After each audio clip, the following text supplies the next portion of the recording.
बिस्मिल्लाहिर्रहमानिर्रहीम।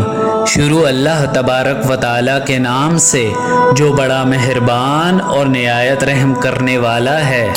प्यारे दोस्तों, आज की इस वीडियो में हम बात करने वाले हैं एक ऐसे जानवर के बारे में जिसके बारे में हमें तरह तरह की बातें सुनने को मिलती हैं। कोई इसे मनहूस कहता है तो कोई इसे घर में परेशानी लाने वाला जानवर कहता है।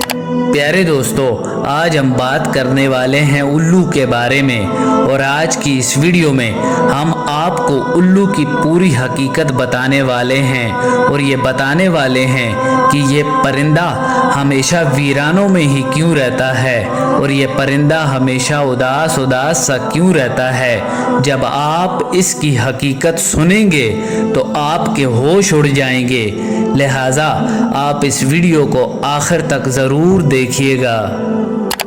प्यारे दोस्तों, उल्लू को तो आपने अपनी ज़िंदगी में कभी न कभी ज़रूर देखा ही होगा और आपने ये महसूस भी किया होगा कि ये जानवर हमेशा उदास उदास सा रहता है और ये वीरान जगहों पर ही रहना क्यों पसंद करता है। सोचने की बात है कि उल्लू हमेशा वीरान जगहों पर ही क्यों रहता है, आखिर इसकी वजह क्या है।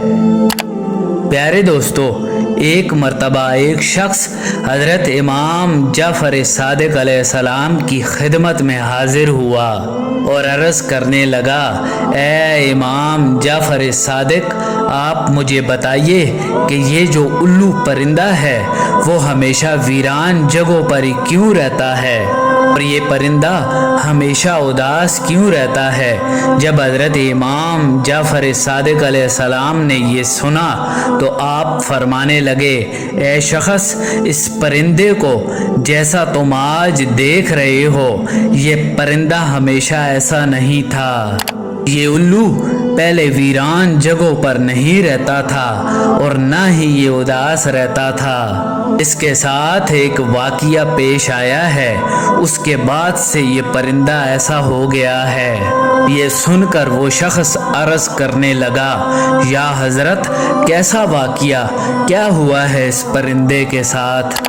तो हज़रत इमाम जाफ़र सादिक अलैहिस्सलाम फरमाने लगे, ए शख्स, ये परिंदा हज़रत मुहम्मद सल्लल्लाहु अलैहि वसल्लम की आल से मोहब्बत करने वाला परिंदा है। ये पहले वीरान जगहों पर नहीं रहता था, मगर जब से करबला का वाक़िया हुआ है उसके बाद ये परिंदा वीरान जगहों पर रहने लगा है। हुआ ये कि जब इस परिंदे को पता चला कि हज़रत इमाम हुसैन अलैहिस्सलाम अपने काफ़िले के साथ करबला के मैदान में रुके हुए हैं, ये परिंदा 9 मुहर्रम की रात करबला के मैदान में जा पहुंचा और जाकर इमाम हुसैन अलैहिस्सलाम से अर्ज़ करने लगा कि या हज़रत, मेरे लिए क्या हुक्म है। तो इस पर इमाम हुसैन अलैहिस्सलाम ने फरमाया, ए परिंदे, तुम यहाँ से चले जाओ, क्योंकि कल यहाँ पर हुजूर अकरम सल्लल्लाहु अलैहि वसल्लम की आल के साथ जो होने वाला है वो तुमसे नहीं देखा जाएगा, तुम उसको बर्दाश्त नहीं कर सकोगे। ये सुनकर उल्लू बहुत परेशान हुआ और अर्ज़ करने लगा, या हज़रत, मैं यहाँ से नहीं जाऊँगा। लिहाजा जब वो परिंदा ज़िद करने लगा तो इमाम हुसैन अलैहिस्सलाम ने उसको वहाँ रुकने की इजाज़त दे दी। प्यारे दोस्तों, उस परिंदे ने करबला का पूरा वाक़िया अपनी आँखों से देखा कि यजीद ने किस तरह इमाम हुसैन अलैहिस्सलाम और उनके साथियों पर जुल्म किया। उसने अपनी आँखों से देखा इमाम हुसैन अलैहिस्सलाम के सर मुबारक को कटा हुआ और इमाम हुसैन अलैहिस्सलाम की लाश को पामाल होते हुए उसने अपनी आँखों से देखा।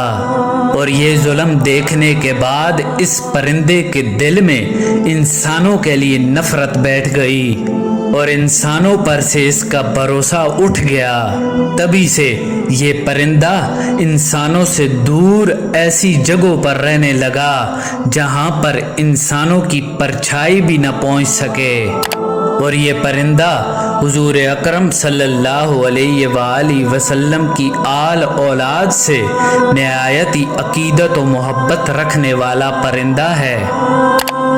پیارے دوستو، آج بھی بہت سے لوگ الو کو منحوس سمجھتے ہیں، اور اگر یہ گھر کے آس پاس آ کر بول دیتا ہے تو لوگ یہ سوچتے ہیں کہ ہمارے اوپر کوئی آفت یا مصیبت آنے والی ہے، اور کئی بار تو لوگ اس کے بولنے کی وجہ سے اپنے گھر بار ہی چھوڑ دیتے ہیں۔ یاد رہے، الو کو منحوس کہنا جاہلانہ سوچ ہے۔ یہ بیچارہ تو ایک معصوم سا پرندہ ہے جو کبھی کبھار ہی بولتا ہے، اور اس کے بولنے سے کوئی بھی مصیبت نہیں آتی، اور نہ ہی اس کے بولنے سے آپ کے گھر میں کوئی پریشانی آنے والی ہے، چاہے یہ رات کو بولے یا پھر چاہے دن کو۔ پیارے دوستو، آئیے اب آپ کو الو کے بارے میں کچھ دلچسپ معلومات بتاتے ہیں جن کو جان کر آپ ورطۂ حیرت میں ڈوب جائیں گے۔ آپ کو یہ جان کر حیرانی ہوگی کہ دنیا میں کل 205 قسم کے الو پائے جاتے ہیں، لیکن ان کی پوری قوم کو 2 خاص قبیلوں میں ہی بانٹا گیا ہے، ایک بارن الو اور دوسرا ٹرو الو۔ پیارے دوستو، باقی جانور یا پرندے کسانوں کے دشمن ہو سکتے ہیں، لیکن الو فصلوں سے کیڑے مکوڑوں کو ختم کرنے میں مددگار ثابت ہوتا ہے، اسی لیے الو کسانوں کا دوست کہلاتا ہے۔ عام طور پر اس پرندے کی عمر 1 یا 2 سال ہی ہوتی ہے۔ پیارے دوستو، یہ پرندہ عام طور پر اپنا گھونسلہ درختوں پر بناتا ہے جو زمین سے تقریباً 20 میٹر کی اونچائی پر ہوتا ہے، اور بعض اوقات ویرانوں اور کنووں وغیرہ میں بھی گھونسلہ بناتا ہے۔ اور الو کے متعلق دیگر باتوں کے علاوہ انسان کو مخاطب کرتے ہوئے ایک غلط بات یہ بھی بولی جاتی ہے کہ الو کی طرح کیا دیدے نچا رہے ہو، حالانکہ الو بیچارہ تو اپنی آنکھوں کو گھمانے میں معذور ہوتا ہے، وہ صرف سامنے دیکھ سکتا ہے، لیکن 270 ڈگری تک اپنی گردن گھما کر ایک ہی جگہ پر بیٹھ کر چاروں طرف دیکھ سکتا ہے، اور اس کے جسم کے پر دیگر پرندوں کی بنسبت بہت ہلکے اور ملائم ہوتے ہیں، اور اسی لیے جب یہ اڑتا ہے تو اس کے اڑنے سے بالکل آواز پیدا نہیں ہوتی، اور یہ بہت آسانی سے اپنے شکار پر جھپٹ سکتا ہے۔ پیارے دوستو، مختلف ممالک میں الو سے متعلق مختلف دلچسپ عقیدے پائے جاتے ہیں، جیسے برطانیہ میں الو بولنے یا اس کے رونے کی آواز کو منحوس سمجھا جاتا ہے، جنوبی افریقہ میں الو کی آواز کو موت کی علامت سمجھا جاتا ہے، اور کینیڈا میں 3 لاکھ لگاتار الو کے بولنے پر خاندان میں کسی کی موت یقینی سمجھی جاتی ہے۔ امریکہ کے جنوبی اور مغربی دونوں حصوں میں الو کا دیکھا جانا نہایت ہی منحوس سمجھا جاتا ہے، اور چین میں الو دکھائی دینے پر پڑوسی کی موت کی علامت سمجھی جاتی ہے۔ ایران کے لوگ الو کی آواز کو خوشی کی علامت مانتے ہیں، اور ترکی میں بھی الو کی آواز کو منحوس ہی سمجھا جاتا ہے۔ پیارے دوستو، امید ہے ہماری آج کی یہ ویڈیو آپ کو ضرور پسند آئی ہوگی۔ ملتے ہیں ایک نئی ویڈیو کے ساتھ، اللہ نگہبان۔